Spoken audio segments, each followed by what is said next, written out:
Welcome to Tea with Tori. I'm your host, Tori, and today the tea is hot. Exactly. What's up, guys? Welcome to a new episode of Tea with Tori. I am Tori, and I have a very special guest today. I have Shelby. Shelby, let the people know who you are. I'm Shelby. What did I tell you I am? The crypto queen. She's a crypto queen and housewife. I love it. I love that duo. Yeah, it's a strange duo, but it is what it is. It is, but I feel like it kind of goes hand in hand because crypto is such like it's online and 24/7. So being home is kind of like where you want to be. Fully. And I think it also it takes multiple eyes always looking after it, and same with the house. So it's except I definitely do more housework than Ross. I definitely don't. We don't trade off with that. Yeah, so never mind. It's not a trade at all. I have two jobs. I do crypto and I do the house solely by myself. Basically. Okay, with a little bit of help. I feel like anytime a single woman meets a married woman or an engaged woman or a woman in a relationship, her first question is where did you meet him and how did you do this? Do you feel like you get that all the time? Yes. They're fully. Oh my God. That and when are you going to have a baby? As soon as you get God. married, everyone wants you to be getting married, right? They're like, when are you going to get married? Or when are you going to get engaged? And so on. Then it's when are you having a baby? I'm we just got married.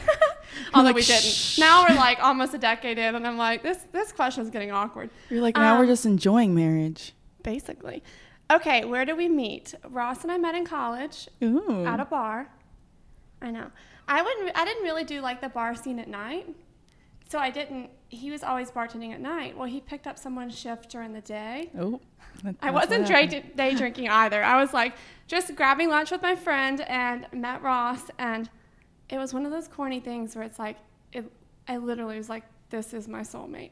And I think it's the first time that there was a guy that I was oh my gosh, we're going to be best friends. We are best friends. We're already best friends. Everything you say, I'm totally jiving with. And Ross is super free-spirited. You know how he is. He's That's awesome. And I was this energy is so good. And whatever this is, I want more of it. And I couldn't stop wanting more of it. That was a double negative. Sorry about that. I was addicted to it. I'm oh my gosh. So Ross took me on a day date, and I now know he would do that because if you're having lunch, a lunch date, not only is it cheaper, but it's quick. You can act like you have to go do something, right? So he's oh, sorry, I got to get out of here and go to work. But it actually went on for a long time, and he was okay. Next commitment was a dinner date. I love that, though. Little did I know that I was the day date was just to really get a feel for me. And before he committed to a dinner date, I roll.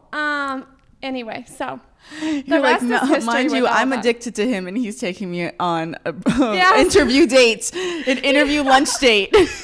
Exactly. But no. And so we started dating then and got engaged 8 months later, maybe. It was pretty quick. We were young. So too. you knew. Oh, we knew. You were this is it. This is what's happening. Yeah. And it's it's just so funny because Ross asked my parents for my hand in marriage, and they were wait, what? You guys they were nice to meet you. He's can I marry your daughter? They're whoa, this is quick. Yeah, they're okay, but they're of course he made me happy and whatever. Yeah. Good luck to you. That's one of those things with getting married young. It's adulthood's the worst hood, and I never realized that okay, we have to pay our own bills now. We have to who pays for my gas? All these things. And it was we so desperately wanted to be married, but then it was a little bit of all the responsibilities came crashing in. What would you say is the biggest thing that caught you off guard about marriage, that you were this is not what I expected? Not even just marriage with Ross, but marriage period. You're whoa, this is not what I expected marriage in an entirety to be. It's almost a positive. You get to come home to your best friend. And for me, people are always I don't know if you feel this way. People always seem so negative about their spouse. Yeah, I've never understood that. You get engaged and people are good luck. You're going to be stuck with that one forever. And that's such a blessing in itself to Literally. be stuck with someone. I'm like, stick me up. Give me the crazy glue. Yes, yes, little super glue. But no, it's like, it's fun. Yeah. And I think that is what shocked me the most about being married. Is just like, you get to go to the grocery store with your best friend. We literally cut up like children. When people are like, why don't you have kids? We literally, are kids. You guys really we're do. Like, we're working on raising ourselves, and then we'll raise some other little ones. But that's what, I know that was like probably not what you were going for, but that. No, I love it. I think that's it. Your best friend's at home all the time. It's like a slumber party. It's a slumber party, but you get to have sex. Yeah, it's like a naughty slumber party. Literally 24/7. Basically. So were you in the crypto world at all before Ross introduced you to it? No. I don't think the crypto world existed before Ross and I met. Yes, it did. 2013? I like it had to with Bitcoin and stuff. Yeah, I'm like, I definitely don't know. I don't actually know. I should know this. Like, you should know this. When did crypto get started? To answer your question, no. I learned everything I know about crypto from Ross. Not necessarily directly from him, but he, like, we'll go on a road trip. He listens to, like, we don't get to listen to, like, Tori's podcast or, like, the cool things. We don't get to listen to the cool things. Like, I want to listen to Crime Junkies, and he wants to listen to crypto.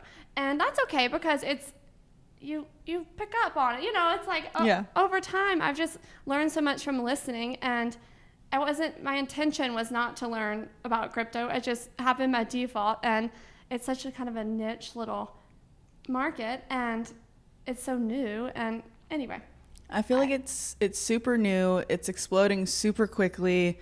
It's super scary for people because you hear all these stories about like people not winning, but like getting all this money, earning all this money, and then you hear these horror stories about people losing all their money. So it's just like, to me, I feel like it's such a scary world, but one that's like I want to learn about because I don't feel like it's going away. It's only getting stronger. Exactly. So what would you say, how like have you watched crypto kind of like grow in normal conversations with normal people since like you started learning about it when you met Ross? Okay, so it used to be completely foreign to, like, I would say that I would discuss crypto with people and they don't have a clue. And then it would like, you have to start from the beginning. And for me, I'm not that great at explaining like the basics of easy crypto. peasy stuff. Yeah, Ross is pretty good at that, but for me, it's like, it's hard. I don't know. It's hard to explain to people. So I guess in the last like probably 2 years, everyday people now know at least of crypto. You know, you like H&R Block has like a commercial last night was like kind of like poking fun at crypto, and they're like, oh, we'll do your taxes, and it's very confusing. I'm like, oh my gosh, I know, no kidding. But I feel like in the last 2 years or so, people have it's like become more popular and people know more about it. So you can have more open conversations about crypto, and most people sitting at the table have a general idea of what's going on with it. They're like, oh yeah, Bitcoin. Yes, exactly. Bitcoin. And I'm like, oh, there's so much more to the crypto world, but that's a good start. And then they think they're smart when they're like, Ethereum. Yes. And you're like, still basic.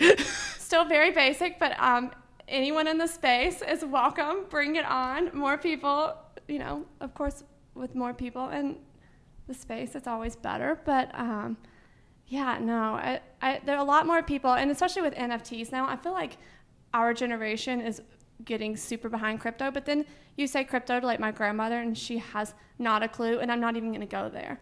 You know, she probably doesn't even know how to work an iPhone. She definitely can't even grasp like what crypto would be. I know. How do you explain that to someone that like didn't even grow up with the internet, or like none of their young life had the internet? I know. Like, how do you explain decentralized currency to someone that doesn't even know like that they witnessed the TV turn from black and white to color?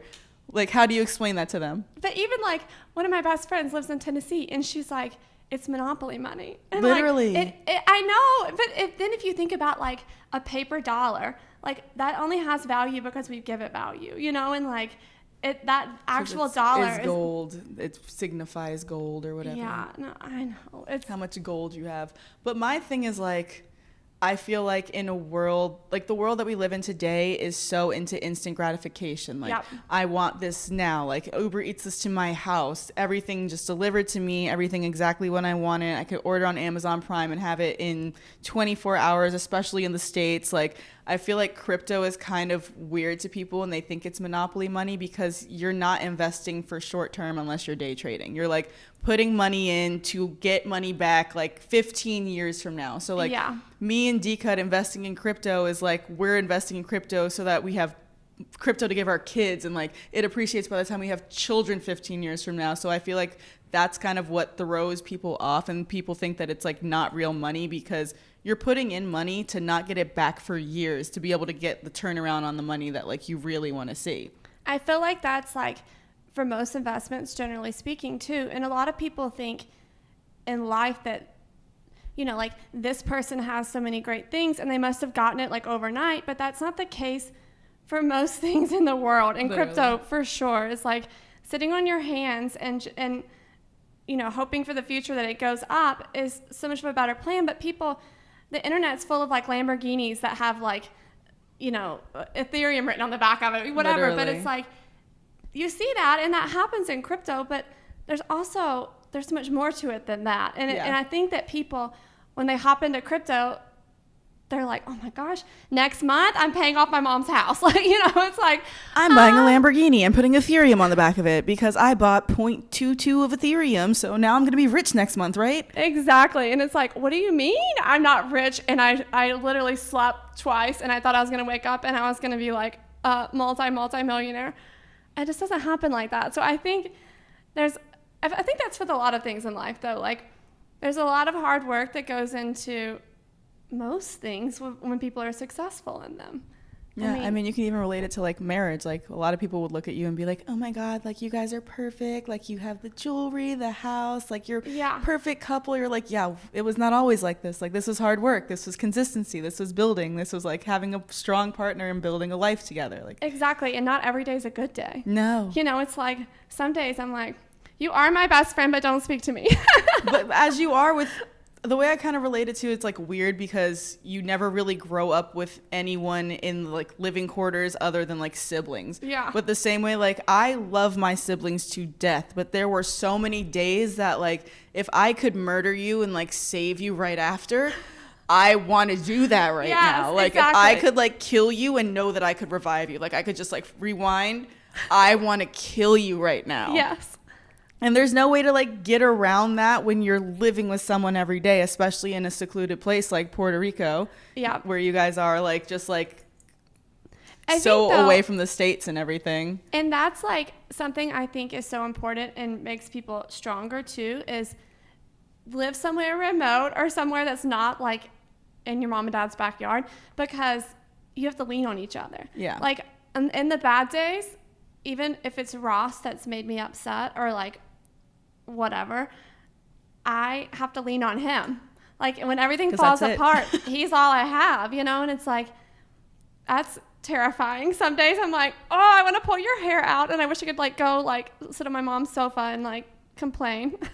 But like my thing with that is at the end of the day, like what even gets me with like, oh, I want to talk to my sister about this, or I want to talk to my best friend about this, like I'm not going to feel better until I actually resolve the issue with my boyfriend or with my husband. So it's like, why would I even like, it's kind of gossipy. Like people need to get out the venting, but that's why I'm like, just journal, because at the end of the day, like you're not going to feel better about this situation until you have a discussion with that person. Totally. And something, I think my mom told me this, but I try not to talk about like bad times. And I'm sure you're the same way with D-Cut. Like you can't vent to your friend and think that they're not going to get defensive for you, because your friend is your friend. And they're like, Ross is a terrible person. Or not that anyone says that, but you know, it's like they're going to get on your side, and then they're going to work you up even more. And then here we are. Then when you forgive your boyfriend or your husband, and they're like, whoa. Like, what? I didn't say you could forgive him. I thought we decided on the sofa that we were not friends with him anymore. We were done with him. And you're like, yeah, but like you really only heard my side of the story and you heard my angry side of the story. So like I understand why you think that. However, that's not what happened. No, last night I texted my friend and I was like, look, I'm having one of these days where like I walked in my bathroom and it was messy because we went to dinner and I made a mess because I was in a hurry and I didn't clean it up. Got back to the bathroom and I looked at it and I'm like, I feel like I could cry. Just like, you know, when you're like hormonal and emotional, I'm like, why do I feel like this? And she's like, stay away from Ross. Don't say anything mean to him. like, your period's coming. Yes. Leave him alone. I think it's about to be your time of the month and you don't need to burn any bridges with your husband. Okay. Dude, do you know how many times I've just been like, whoa, I'm being insane right now. And I can't stop. It's like I'm hovering above my body and I'm like watching myself be like crazy and I can't stop myself. But sometimes you're so far into like the rant or like the narrative that you're like, I gotta keep going, because I'm like, if I stop now I look even more crazy. No, I have to finish it, and I've come back like an hour later and been like, so baby, I just wanted to let you know that like I'm extra sensitive right now because yeah. And he's like, you think? He's like, you just yelled at me. What was your first sign? He's like, you just yelled at me for absolutely no reason about something I cannot change or fix or can even do anything about. So yeah, you're bugging right now. Acting crazy. No, that's like, not every day's a good day. Literally. With me or with my husband or with our job. I guess it's like combined. To me, if you make money from it, it's a job. Yeah, it's a job. That's what it is. Yeah. If you stopped doing it, you would not have money. That is a job. I think that's like something too. This man. Like, he doesn't know I'm doing a podcast. What are we going to do with him? Literally. The worst. I thought that first he steals my golf cart. Now he's calling me to interrupt my podcast. I had to pick Tori up because D-Cut needs to get it together. We need to teach him. That's another thing. Golf cart rules. You always have to make sure that people in the household don't need the golf cart. Ross and I share a car, so think about that. Gets complicated. Dude, I used to share a car with my brother and my sister when we first moved to LA because we were broke as shit. Like, literally broke as shit. We used to all split insurance and say that only one person was on it. Stop. If anyone got gas, we would all have to split it because we were literally that broke. Like, we were so broke that we went to an event and like the company gifted us clothes. So luckily we looked good. But we fought over a $6 Uber. Get out of here. Splitting it. No. We fought over like wanting to or not wanting to split it. No, this is real life though. This is like, yeah, like once again talking about instant gratification on different things, and people are like, oh, must be nice. We've had so many bad days. Like, literally, D-Cut and I were talking about last night. I still have like this little bit of anxiety of using my debit card or a credit card to pay for something that is not going to go through. Like, of course it's going to go through. Literally. But how many years did I have to go where I was questioning if it was going to go through? That doesn't go away. Dude, when you're just like in line looking at your bank account. Yes. Just like, oh shit, okay, I hope what I'm holding in my arms like is not this. I still have notifications on all of my cards where if anyone spends like more than $50, I know, because that used to be like, that would mean then I couldn't go have like dinner, or they're like, I needed to know. So I wasn't like always having to check. Anyway, and they come through now and like, you're like, duh.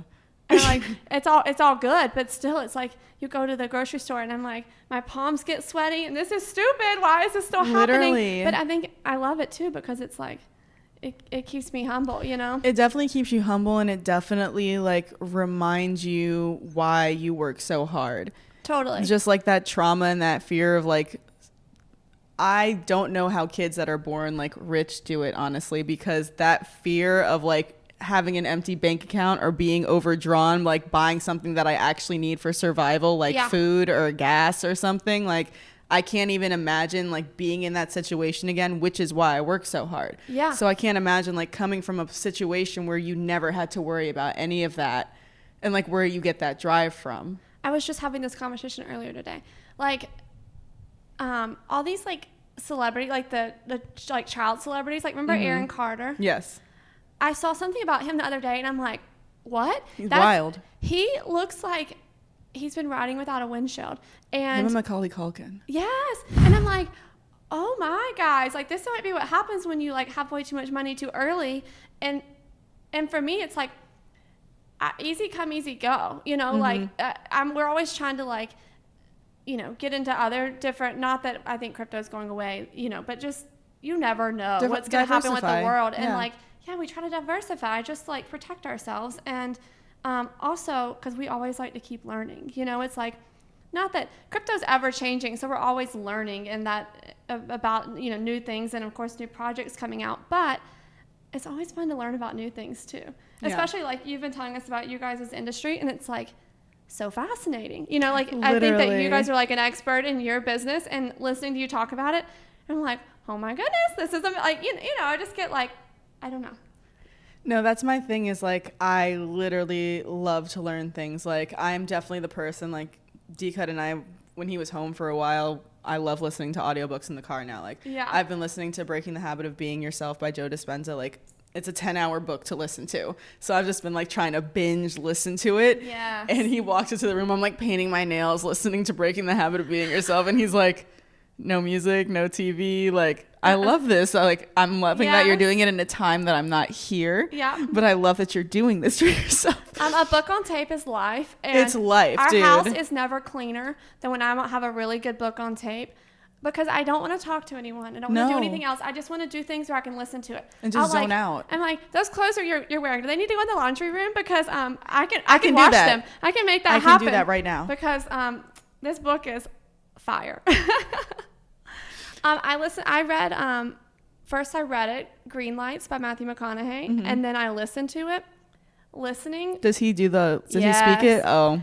It is so good. I'm like, I would listen to it just to hear him talk for like no, the hours. He's telling his own stories too, and it is so good. So then I told my brother about it, and he listened to it, and he was like, this is fire, and I've listened to it twice now. Like, I know, but like, he's an actor. Like, the way that this audiobook would go would like just be entertaining within itself. His voice is mesmerizing too, you know, and it's like him just telling these stories of like when he had nothing, and literally, like, he only had his family to lean on, and it's just so fascinating. I love listening to people's stories. That's why I said I'm going to interview you. I would love for you to interview me. I should start like a whole series where people interview me back. That would be hilarious. Just random questions you should at least let everyone choose like one question they get to think about to ask you. I should. You can start thinking about it now. I'll have you do that at the end. Okay. Okay. So what else do I want to ask you? Okay. I want to ask you, so before you started in crypto and are an amazing married housewife, what were you doing? Amazing married housewife. Mm-hmm. I'm glad that Ross isn't here to debunk that. I don't give a fuck what he says. That's what I think. I love this is Tea with Tori. That's right. Not Tea with Ross. Okay. What was I doing? I was working in sales. Okay. What kind of sales? Like wholesale, home and gift. So like door to door? No. Like so when you have a store in some town in America, I don't know, and I sell you things for you to sell in your store. Oh, okay, so but not really door to door necessarily. Mostly I was working from home, but then I would travel 1 week out of every month and go visit customers and just like help them like merchandise. I really like enjoyed the more creative side of it, and like more so than dealing with people. The people, yeah. People are hard to deal with for sure. Customer service. People are hard to deal with, and two, it's like these small business owners, especially with COVID, were just, even before, there's just a lot of work, and you're in that store so often, and you're a little run down and sometimes cranky, and here I am like, you know, we have a price increase, or their order's not going to ship in time, and it's just a lot. And delivering bad news. Exactly. Yeah. And the company I worked for, everyone that worked there, they're like family, and it's no hard feelings by any means. It's just like, do you know when you get to like this point in your life where you're like, I can't live my life how I want to live it working for someone else. Yeah. And at that point, like, I knew enough about crypto, and Ross was full-time in crypto, and I was like, okay, you know, he needs me to be helping him do things, and there's different projects coming out, and you know, I was always like keeping one eye out for like, what's the NFT space looking like, and all, you know, all these different things, and it's harder to focus when you're so spread so with thin. Other things, yeah. Yeah, and it's so eventually I was like, well, Ross especially, he's stop so that. good. He's like, I'm a little more like slow and steady. Mm-hmm. he's the gas and I'm the brake, you know? Okay, so of course, all these years, he's like, you need to be doing something else. You need to be doing your own thing. You're blah, not blah, happy. Blah. You're not happy. And I'm like, I am happy. You're like, I'm fine. What are you talking about? I'm not happy. How would you know? It's not like you live with me or anything. No, you know nothing about me. And I don't think like, I'm not saying I'm like forever going to be out of sales, because I actually love like trying to sell someone. I like the challenge, and like I was really good at it. It comes naturally. But in the same breath, like I was having to travel once a week for them, and we're traveling personally too. And I'm just like, meh.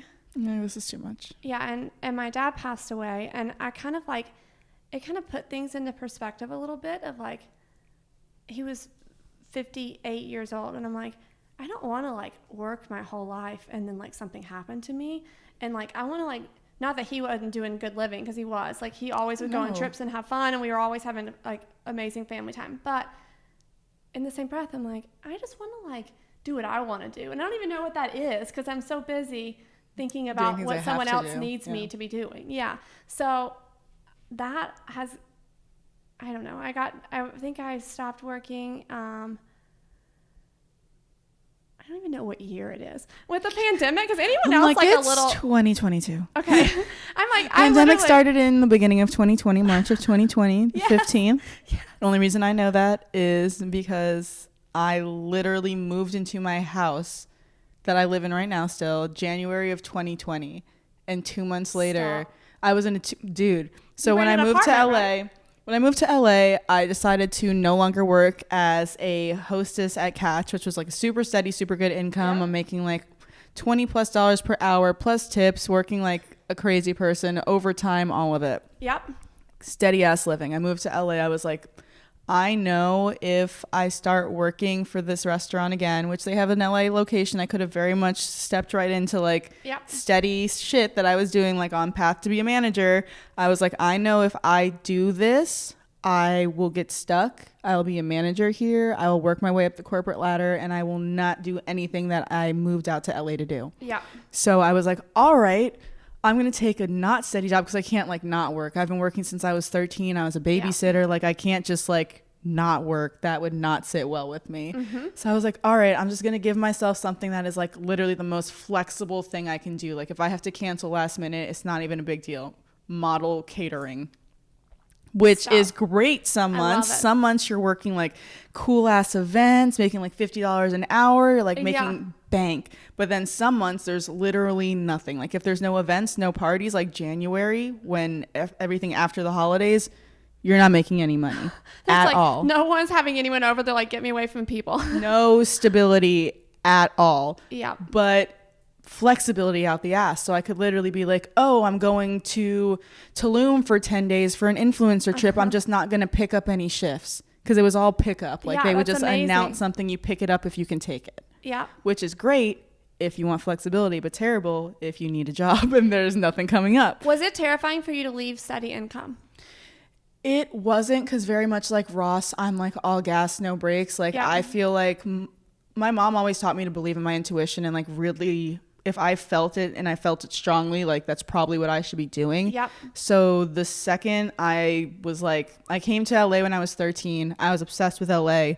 Couldn't move when I was a child, obviously. So then I came back on a work trip actually for the same company.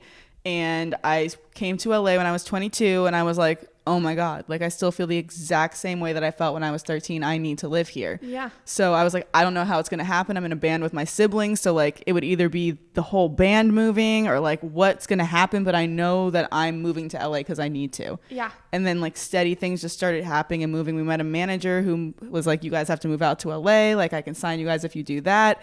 And when I got here, I just remember like, my life when I worked as a hostess was so 24/7 about being a hostess. And it's weird to say that because like that's such a menial job like to most people. Yeah.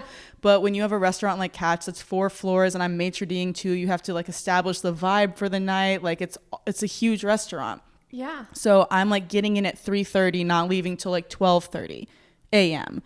Then like that's wild. I'm trying to like save up money to move out to LA. So then I'm going upstairs and I'm a club promoter from 12 a.m. to 3 a.m. like if I was living that lifestyle in LA, I would not have been able to do any of the things that I lived that lifestyle to be able to have money to move out there to accomplish. Yeah. So when I moved there, like me being like $50 in my bank account, $100 in my bank account, like burning through my savings at a certain point, like I was like, I really don't care, because I know that like what I'm doing right now is going to pay off, because I just believe in what I'm doing.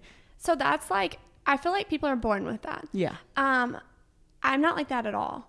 I'm terrified. I'm up all night long. Like I am sweating. It's D-cut. And I have to just be like, let it go, baby. And I'm like, well, what are we going to do? And I mean, back in the day, I was like, we have a car payment and we have rent and we have all these things. And how are you spending that money on this for, it's like every little extra dollar we had was going towards crypto. And I'm like, we need that. I need to have my hair colored. Like, it's like literally, I need to go to the grocery store. Like, but like for me, if we had extra money, how I would spend it was like buy myself a new pair of shoes. Yeah, shopping spree. Yes, I'm like, this is amazing. We can spend a weekend at the spa. And Ross is like, no.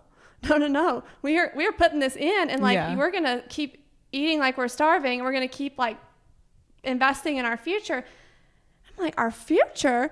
And it's like, I just don't think like that. And it's so interesting how people are wired differently, because he's like, we're gonna be fine. We're always gonna be fine, no matter what. Like we're gonna make it. We're gonna make it work. And how is it ever going to work if you don't like step in the direction to make it work? Yeah. And for me, I'm like, okay. As my foot is shaking to step in the direction to make it work. But I think that's why opposites attract. Literally 100%. Like he needs you to be like, whoa. Yeah. Slow it down. Yeah. Can we think about this for a second? Can we like do the pros and cons first? And he needs to be like, no, we got to do this. He's like, okay, pros and cons. I'm going to do them really quickly. Okay, I still think I should do it. It's still a fantastic idea. Moving on. Amazing. Let's go. No, it's hilarious. That's literally, we have a whiteboard. You've seen the whiteboard. Mm-hmm. We put things on the whiteboard. We have like family meetings. I'm like, I know in your head it makes sense, but I need to see it all written down. I need to understand it. Okay? Yeah. But I feel like that also helps you. I don't know about like what it does with him, but I know with me, when D-Cut like makes me explain things to him, it honestly organizes it way better for even myself. Totally. He's like, oh, I have a new thought, and here we are like squiggling things out to the side on that thought. I'm like, however you're wired is so fantastic, and I'm glad you are, because if I was married to someone like me, or D-Cut was like with someone y'all like would never do anything. You would I would just be back on the sofa in Mississippi, like, with a lot of shoes. I'd be like the queen of my single wide. Literally. Oh my God. That's so no crazy. No hate though. I mean, no hate at all. Any house that can move around. Just like the life change that you took just by like dating someone that complimented you and marrying someone that you knew would be a good partner for you. Just like the success that your life has had because of that. And when I say success, I mean like, even if it's just your happiness, like increasing, like that's successful to me. So many people have like society's version of success and are so unhappy. So like, just to me, like hearing you come from like, oh, I was so unhappy to like, now I'm so happy. Like that's amazing and successful within itself. No, totally. And for me, like I've always let life kind of happen for me. And I've never like with Ross, he's so like in control and like forms his own narrative like you. And I've always just been like, so go with the flow. And I think that's a good thing in a sense, to be laid back, but then like you have to be passionate about something. Literally. Like you have to like, what lights you up, And so I've been like trying to dig deeper in the last like few years and figure that out. And I'm like, what makes me happy? Travel. You know what? We can't travel. Dude. And like literally when I was like, oh yes, you know what lights my soul on fire? Getting out and seeing other things. And then it's like, oh, hey, we're going to call this the pandemic, and there's going to be something called COVID, and it's going to shut the whole world down. And I'm like, oh, cool. Okay, well, now I know that travel really makes me happy, because I want to go do it so bad. I'm like itching. Literally. But yeah, and playing tennis. I'm now like really into tennis. So So when did you start like weird like merger? Sorry for that. No, that's the things that make you happy. Well, I saw someone drive by and they had a tennis like bag on their You're golf like, cart, tennis. and I was like, oh hey, that's going on too. That's like something where I like took a little control in life and was like, you know what, I'm gonna start playing tennis again. Do you feel what made you like really take that step and be like, because you hear so many people like, oh, I'm about to start doing such and such again. Oh, I'm going to do blah blah blah again. Like, what was your like, I'm doing that. Like, it's happening. Like, I don't care, like, what time I have to wake up. Like, I don't care, like, because I know, like, personally, just from knowing you, that you got the bad slot, like, the horrible slot for the sun to be, like, beating on you because you were a new player. Like, what made you really, like, stick it out and be like, I'm doing this, and I don't care how uncomfortable it is and how much I want to quit. Like, I'm really going to do this. Because you had no, like, there's no, like, you're going to college for it. There's, like, no real, like, goal in it. So where did you find that determination? So I like to work out, just generally speaking, but I kind of like get in like ruts where I'm over it, and I can easily make an excuse not to work out. I'm like, oh, well, there's so much laundry. It's just the two of us, but there's so much laundry that I must do this all day. Or like, there's this new project coming out and I must study this YouTube video. You can always find excuses, right? Always. So I was getting really like burned out on just like running or doing Walking, my Peloton, and like all the things. So, I passed the tennis court one day and I'm like, I need to find out who that instructor is, because he's here. I was doing like my morning walk and I was like, he's here every day and he seems like nice. You know, he's not like, I can't have a drill sergeant because I'm also sensitive. Yeah, I feel like, that. I'm like, be mean, but not too mean. Yes. And, constructive criticism. And like me, but don't like me too much. You know, like all the things. Like, I need you to be a very neutral human being, okay? Because that's what I need in my life. So anyway, I was like, the guy seems nice, right? So I found out his number and I texted him and I'm like, what are the chances I can get into like your tennis schedule or whatever? And it was like noon. Wasn't it noon? Mm-hmm. I think it was like noon. And it was this like 11:30 or noon, like horrible time for the sun. And Puerto Rico in the summer. And I was baking. And like to the point where like I couldn't keep on any sunscreen. It was like running in my eyes, and I'm like, this is not good. Like, my deodorant was literally like sloughing off. It was hot and it was weird, but I stuck with it because I was like, this is fun. And I'm not wearing it, but I have like this Whoop band that tells me my heart rate, you know. My first time I played, it was 180 beats per minute. My heart. I don't know like how you say that, like what the right BPM. Yeah. Okay. Well, that's pretty high, right? Yeah. And I thought I was gonna fall out on the floor. So like then I'm like, I didn't realize I was this out of shape. Yeah, right? Like that would scare me. I've been working out like almost every day for like at least a year, and because you weren't pushing yourself. I wasn't doing like enough cardio. I'm like over here doing Pilates, and like girl loves Pilates, and I love Pilates, but it's definitely a toner, not a burner. Definitely. So anyway, how did I stick with it? I just kept going, and then it became like, when you see yourself getting better at something, you're like, oh, whoa, Venus and Serena better watch out. Not really. I'm like not competitive at all. I'm like, just kidding, girls. Don't come over. You guys are great. I have a lot of respect for you too, so please just don't come over. But yeah, so I started just playing and getting in a routine, and I think I needed like a routine and something that got my mind off of the world so desperately, because we were like in the heat of COVID, and Puerto Rico is like, COVID is like, it's almost like New York in a sense. Like it's like really shut people down take it it's taken very seriously, and it did shut down, and so there wasn't too much else to be doing either. And when you're outside, you didn't have to wear a face mask, so it worked out. Anyway, it's been amazing. I think I suggest that everyone go and find like any kind of hobby. And I've met the most random people playing tennis. I mean, I now have this friend, and she's like in her 80s, and she's better than I am. And we just like rock it out, and she's amazing. And I'm like, I would never just like become friends with her. Literally, and just in real life. The funny things that she tells me, I'm like, an 80-plus-year-old's perspective on life is hilarious. She's like, I don't care about COVID. I'm gonna die anyway. Literally. And I was like, okay. You're like, that sounds like a solid plan. Yeah, she's like, I'm going to die anyway, and like, I'm not going to stop living waiting on my death. Literally. She's like, that's the silliest thing ever. People are like dying from like sitting at home and not communicating with other people.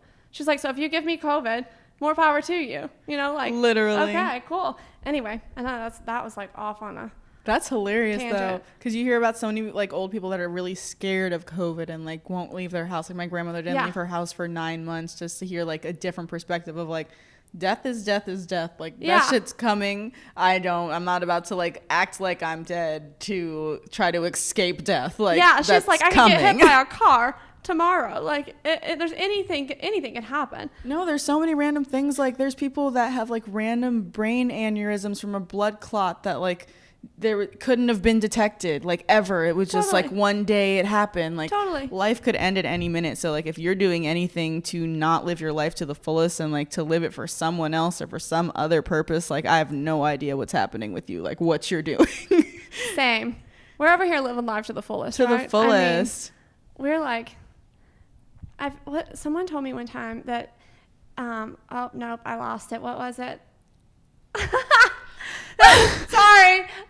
I can't even blame the neighbor for driving by. No, that was just pure packing, leaving. I'm so grateful Shelby literally is leaving for like a big trip, a wedding, everything, and has squeezed me into her final day, which, dude, the final day before I leave, don't even talk to me. Like, I don't care what you have to say to anyone, like, unless you're my dog, like, shut up. So the fact that basically, I'm like, we're like between a nail appointment and the lash girl. Literally, I was like, I love it. Thank you so much. I'm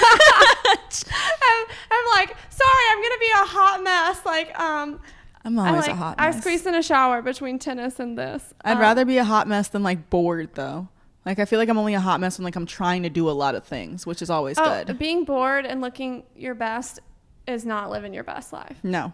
Not at all. You got to be a hot mess and like a little sweaty and like disheveled, and we know you're doing something. Exactly. You're working. You're doing something. Like the hustle is happening. The hustle is real. I feel like that's the biggest difference from like being in Puerto Rico to being in like the States is literally people are just okay with like casual things here. Yeah. In America, like the States area of it has become so like materialistic and so like what do you have like I needed to wear the biggest like the nicest things and go to the nicest restaurants, and there's just like everyone's been stripped down here. Like it's not happening. No, and I think down here we're so secluded from the rest of the world, right? And it's everyone's kind of like enjoys the ocean and the outdoors, and like some of the most like important meetings we've been to were in like t-shirts or like swimsuits, you know. It's a very weird lifestyle, because then we go back to the States and like I have to put on like real clothes for this. Like literally I need to be like wearing something nice and like curling my hair or something, and okay, you know, like literally it takes when you stop doing it, it takes a lot longer to do it. You're like okay, well I have to steam this, and it's not your normal routine anymore. No, the island life is pretty good. What would you say is the biggest like shift of routine you've had, like fully committing to island life? Buying things online. So our Amazon Prime is like 9 business days. So you have to be like so organized in the sense of like, I had company coming. I'm like, okay, like a month out, I have to like really deep dive in like, what do I think I'm going to need? Are there things my mom can send me from the States? Like, I hit up Target.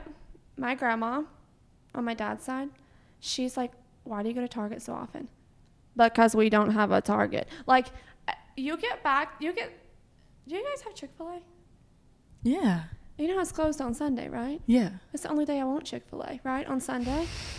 That's the way it is. And you get down to Puerto Rico and you're like, I need to go to Target. I needed to get whatever. Yeah. So now Ross and I have this shared note in our phone, and we just add in things we want from Target. And they're stupid. It's like native body wash, which, by the way, is amazing. I'm pretty sure I used that. It was fire. Did you use it upstairs? Yeah. Yeah, no, it's fire. Well, CVS has it, but not all the good scents that Target has. Target has all the good stuff. They do. They like, really do. And Whole Foods. We hit up Trader Joe's, Whole Foods, Target. And then that's probably what I've missed the most. Besides my family. Love you guys. Is Target, truthfully. Target first.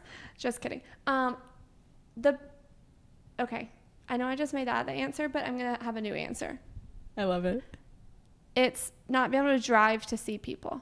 Like, you know how you can do a road trip? Like, no matter what, like, your flight gets canceled, you can hop in the car and be anywhere in the country within, like, a day. Yeah. For the most part.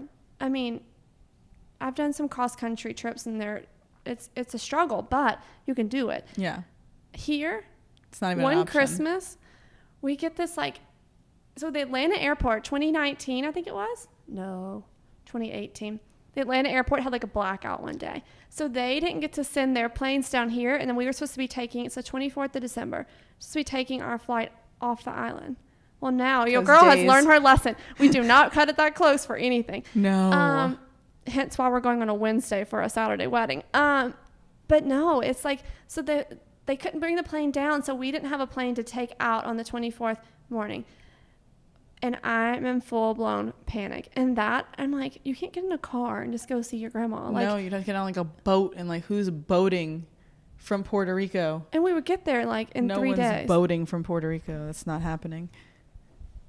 Yeah. So, anyway, that is one of the biggest adjustments, is, like, wrapping your mind around, you're about to go to, like, an island that's not easily accessible. The lack of instant gratification. Yeah. So that's, like, the story of your life, is, like, consistency and not giving into instant gratification. That's right. You gotta stay organized too. Literally. Yeah. Basically. That sounds really boring. No, I swear love my life is semi-fun. No, dude, I love it, because who wouldn't want to, like, golf cart to tennis lessons and, like, chill on the beach and, like, work with their husband / best friend? Like, that sounds like a goddamn amazing life to me. So if it's like consistency and knowing that, like, instant gratification is not the way, like, that is fire. I think for sure. And it's like, for us, I think it's just like working really, really, really hard. Mm-hmm. And, like, for many years, it was like a straight struggle. Life, just generally speaking, you know, like, you get married and you're like, oh, I have to now live with this person and pick up all of his things and so on. But then it's like, that gets better, and then you're trying to, like, get sorted out on, like, your jobs, and that everything gets better along the way. It's like, if you're halfway there, keep going. It is like, you will be there, and keep manifesting what you want, because that's, like, the secret. Oh, The Secret. Literally. I just had, like, another squirrel moment. The Secret. That book is so good. Oh, that book is really good. Yes. It's all about, like, make it happen. Make your own happiness happen. I love that. Forge your own path. Forge your own way. You have to manifest it, though. Oh, we have another neighbor. We have another neighbor. Do you do anything for manifestation? Yes. Oh, what do you do? I do several things. Oh, I love it. Yes. Well, I like to write things down. Mm-hmm. Like, if things come to mind that I want, or that I think is a good idea for the future, or is, like, future house reno, or all these different things. Write them down, print them out, do all the things. And I have this board upstairs in my office that, well, I had family in town, and we have some new coloring pages on it, but it's mostly things that, like, I envision happening in the future, or I want to, like, see every day. And, like, there's this neighborhood I really love in Amsterdam, and it's like, will I own a house there one day? Maybe not. But I'm going to look at it every day and try to make it happen. I'm like, okay, this little street is my street, and I'm going to be there one day. And I don't know. I just like, for me, I'm a visual person, so I just like to see it and feel it. And I also, on several things I thought I wanted, have completely changed my mind. You know, it's like, what you want, I mean, that's just the way of life, too, in the sense of, like, you're going down this one way, and then it's like, well, things change. You know, it's like unanswered prayers. Be really thankful for the things that didn't happen that you thought you wanted to happen. 100%. So I think my last question for you is, what do you feel like is the difference between, like, a 40s, 50s, like, throwback housewife, like what we would think of, like, our grandmothers being, where it's just very much like dinner on the table at 7, like, make sure the kids are in bed, make sure, like, my stuff is ironed. Like, what would you say is the difference between the throwback, like, retro version of a housewife and what you embody today as, like, a 2022 housewife in now today's society? I think that I'm not that great at making dinner. I'm better at making reservations. And that's fully okay. It's interesting. I feel like it's very similar in a sense, but I think they're, as far as like, Ross and I were more equals. Mm-hmm. And I can't say for sure about like 40s, 50s housewives, like that their spouses were, you know, like wearing the pants in the relationship. But Ross and I try to do things like equally in our relationship. So I don't know. I feel like that maybe I have more like, I don't know. We have to start this over. Back up.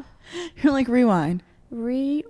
So what do you feel like is the difference between like what society made a housewife seem like in the 40s and the 50s, like your grandmother like ironing your grandfather's shirt like while she like hates her life and like makes dinner and like they sleep in separate beds, like this whole like crazy archetype that like the modern like marriage and like the two like a son and a daughter and they're best friends but they hate each other too, like this whole like archetype that America created of like the nuclear family and what life was supposed to be. How do you feel like you differ from that and like why that has made you kind of like probably one of the most successful happy marriages I've seen?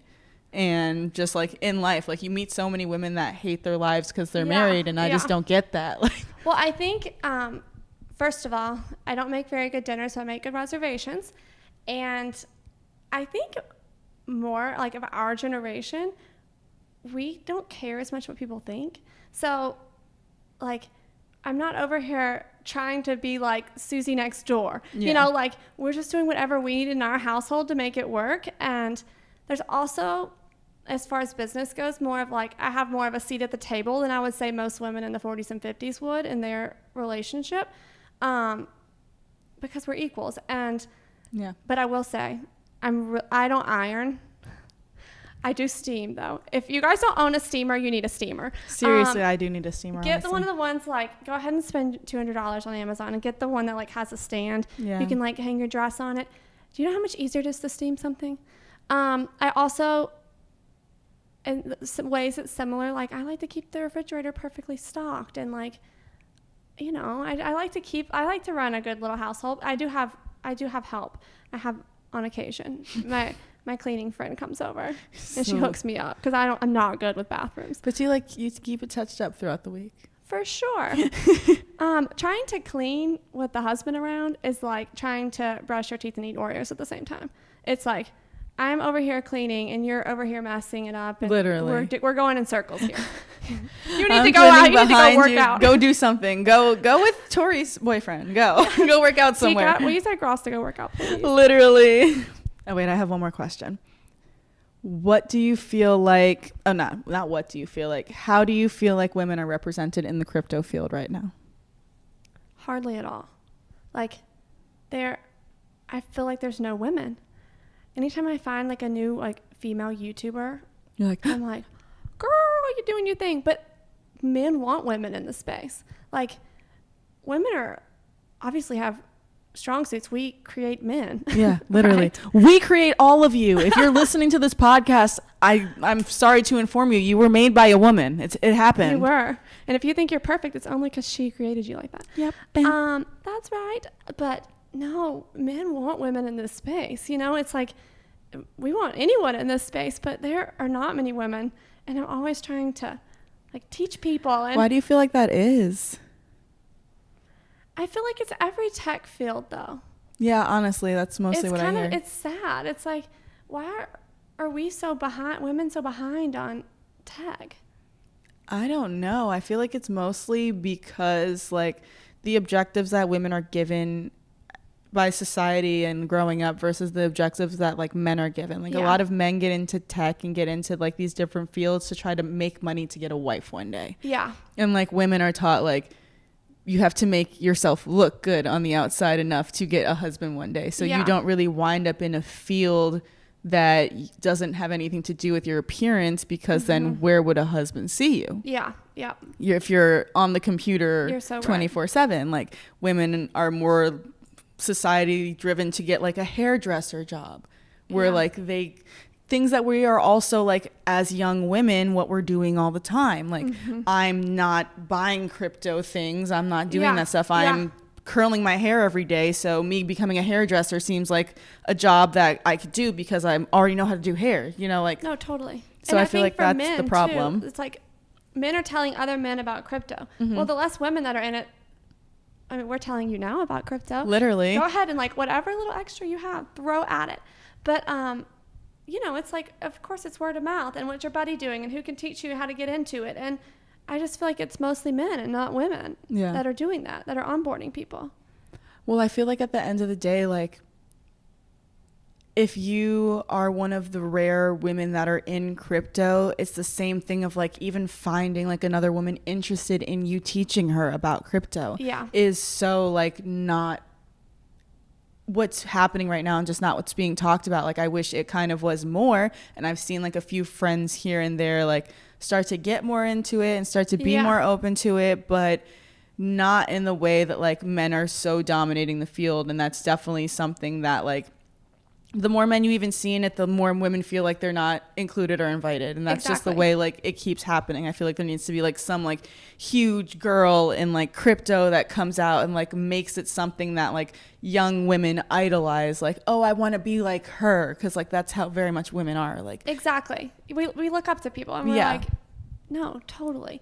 And for me, I think like NFTs are bringing in more women because women like pictures art and art and colorful things and all. And so beauty. I think women are coming in, but more so now because of NFTs, which is amazing. But no, it's so sad. I wish it was girl dominated. Literally. That'd be super dope. I know. It will be one day. One day. Eventually. Maybe this podcast has pushed it in the right direction. Maybe some young girl is sitting in her room. She's 13 years old and she's about to become the next crypto crazy bitch in the world, and everyone's going to look up to her. So that is what I'm manifesting from this episode. Yes, and when she gets her Lamborghini, it's going to be pink. Exactly. But thank you so much for being on my podcast, Shelby. You were amazing. You were so much fun to talk to. Yay. Let the people know where to find you online if they want to find you and see what you're up to. I'm kind of old school. I'm Instagram only. Yay! It's Shelby, SHELBY, B as in boy, Young. So Shelby B Young. Like the opposite of old. Follow her if you want to see all her lovely traveling she does around the world. And I'm, as per usual, Tea with Tori and Tori 212 Green on all platforms. Tea with Tori podcast on Instagram. That's always such a mouthful to say. I'm going to fix that one day. If you are listening, please download, rate this 5 stars. And if you are watching, like, comment, and subscribe. I will see you guys next Wednesday. Thanks for having me. Bye. Bye.